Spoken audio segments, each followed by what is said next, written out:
नमस्ते। आदर्श विद्या मंदिर के इस YouTube चैनल पर सभी का स्वागत। इससे पिछले वीडियो में हमने वाक्य विचार के बारे में पढ़ा है। वाक्य विचार, वाक्य की परिभाषा और वाक्य के दो प्रमुख अंग होते हैं। दो प्रमुख होते हैं, उद्देश्य और विधेय। वाक्य की परिभाषा के पश्चात उन दो के बारे में हमने पढ़ा था। उद्देश्य और विधेय वाक्य के दो प्रमुख अंग होते हैं। वाक्य के दो प्रमुख अंग, वे अंग हैं, पहला है उद्देश्य और दूसरा अंग जो है वह है विधेय।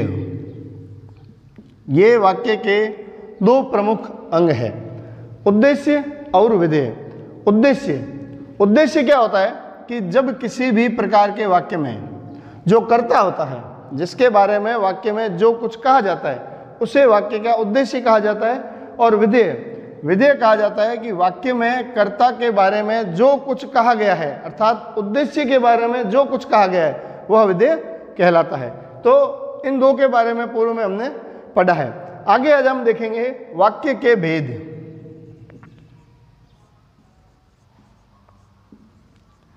वाक्य के भेद के बारे में हम पढ़ेंगे। वाक्य के भेद मूल रूप से तीन भागों में विभाजित किए हुए हैं। वाक्य के जो भेद है वह मूल रूप से तीन भागों में विभाजित किए हुए हैं।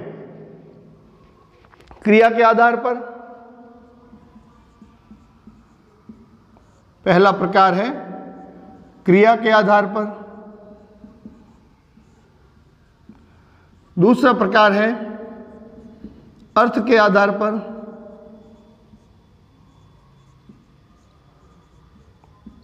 अर्थ के आधार पर, और तीसरा जो भेद है वह है रचना के आधार पर। रचना के आधार पर। तो वाक्य को तीन भागों में हम विभाजित कर सकते हैं, क्रिया के आधार पर, अर्थ के आधार पर और रचना के आधार पर। तीनों ही भेद वाक्य को जो है अलग अलग भागों में विभाजित करते हैं। अब अपना अगला विषय अपन देखते हैं रचना के आधार पर। रचना के आधार पर जो है वह वाक्य का विभाजन। रचना के आधार पर वाक्य के भेद। रचना के आधार पर जैसा कि स्पष्ट है, वाक्य के परिभाषा के बाद में उसके दो अंग उद्देश्य और विधेय, और उसके बाद में क्रिया के भेद तीन रूपों में, क्रिया के आधार पर, अर्थ के आधार पर और रचना के आधार पर। अपन देख रहे हैं रचना के आधार पर वाक्य के भेद। तो रचना के आधार पर वाक्य के जब हम भेद करेंगे तो उसको हम तीन भागों में विभाजित कर सकते हैं। रचना के आधार पर वाक्य तीन भागों में विभाजित किए जाते हैं। पहला विभाजन भाग है सरल वाक्य, या इसे साधारण वाक्य भी कहा जाता है। सरल या साधारण वाक्य। पहला भेद है रचना के आधार पर सरल वाक्य या साधारण वाक्य। दूसरा जो भेद है वह है मिश्र या मिश्रित वाक्य। मिश्र या मिश्रित वाक्य। पहला प्रकार हो गया सरल वाक्य, दूसरा हो गया मिश्र वाक्य।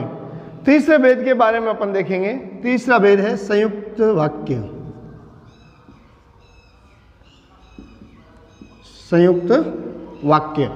इस प्रकार से रचना के आधार पर जो है हम वाक्य को तीन भागों में विभाजित कर सकते हैं। वे तीन भाग हैं सरल वाक्य, मिश्र वाक्य और संयुक्त वाक्य।